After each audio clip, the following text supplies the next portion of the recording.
I carry other people's shapes and stories in my body, so the shape of me could never really be mine. I do know for certain that I get to choose where to place it. See, if my hand goes here while my eyes dart and I keep the rest of me very still, maybe I'll be able to own my own gestures one day. I never figured out where to place loneliness though, because I feel it always, even though I never walk alone. I've never stepped on anything but my grandmother's ankles, with my mother's hair in my eyes, and a whole lot of other people that I don't have the names for, but who I make out a shape for every time I get reflected. A hybrid set of stories that I'm trying to learn to sing about. My body knew tension before it was ever given a reason to. My singing voice sounds like crying sometimes, even though the nurses say that I was born silent and staring, looking for the place that gave my eyes their shape, still searching. I learned to look inward, or at least I say so every time I close my eyes. My tete used to bathe me in olive oil, hoping that skin would move to where I need to go. She named me Ayune, my eyes. And I look inward with her in mind and mind the curve of my left side, because my mothers all gifted me their bodies in passing. What I am is a hybrid set of stories and shapes that never really were mine, and frequently I get called by someone else's name for it. So please don't look for a woman in these parts, because every time you do, you mispronounce me. I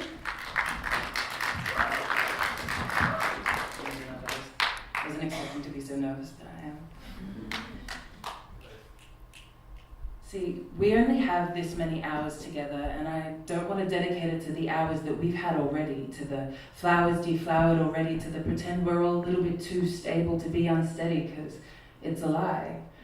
And I've been burning out too vividly for city streets to ever see me hurting, so we'll just say that magic lives between definable images, where we have lives-long love affair, where I let loose whole bodies of work to the spaces in between, knowing that nobody's words will ever fall in me like mine do, knowing that no one will ever name you like I do, and hoping that no one will ever call me like you do till the sound shifts and I don't turn to answer those calls anymore. Dear dismembered syllable of my grandmother's name, they twisted you just close enough for us to know where to place you. Dear dignity, you cost me too many folds, folded in hours last time I laid you down. Dear dignity, I forgot that I was also entitled to be your protector. Dear repetition, you made me like my mother. Dear variation, you also made me like my mother. Dear guilt, I know now how I'm like my mother. But what I want to know now is why wind chimes always twist silent in the wind when I need to hear them the most. Why does my eye twitch when I'm silent and talking and trying my best not to let anybody see it? How are we supposed to be both heartbroken and fracture-free at the same time and on time?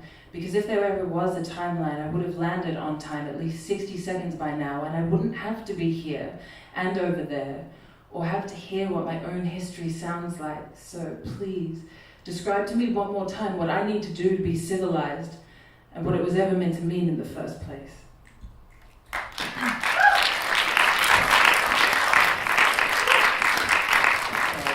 So for this next piece, what we're going to do is rise to fall apart, because it's about conversations.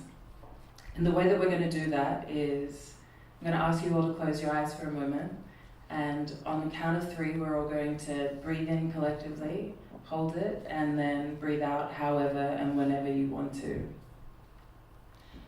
So 1, 2, 3.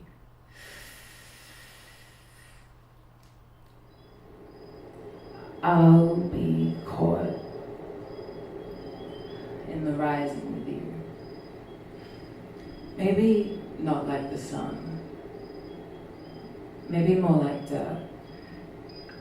Spinning circles inside glass vacuums, talking steam into rocks until old heartaches float like dusted cotton.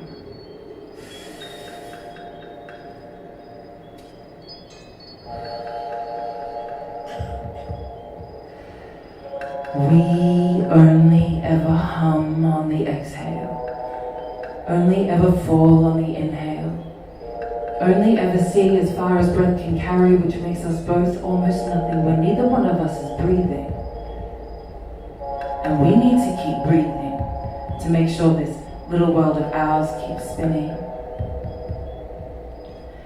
We can still sink our teeth into every rotation, stomachs climbing through throats, choking on words that never seem to do the feeling any justice, then feeling the weaving of heat through fingertips, passing by every moment that we could have known each other better by, every sentence that we could have known each other better by, every storm that we probably could have weathered better by. And I'm still spinning, and these heights still make me dizzy, and I still free fall scale every cliff face of your inner dialogue. But when those storm clouds start brewing, when memories of aching start brewing, I'll know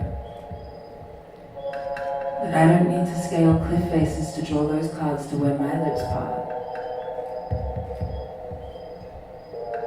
And I can hand to heart promise till I've spent enough breath to make the night sky turn blue, to keep all your secrets, to be the warmer thing at your back when fresh moonrises look big enough to eat us both alive.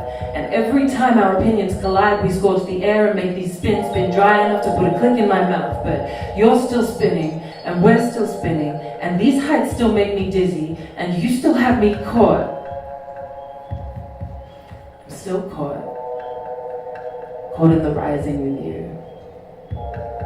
And it's not like the sun, and it is more like dirt. And we're still spinning circles inside these glass vacuums, talking steam into these rocks, and these old heartaches do float like dusted cotton.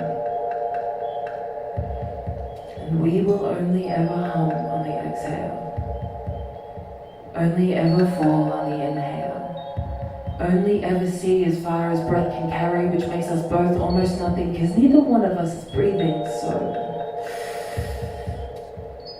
I'll try not to hold my breath.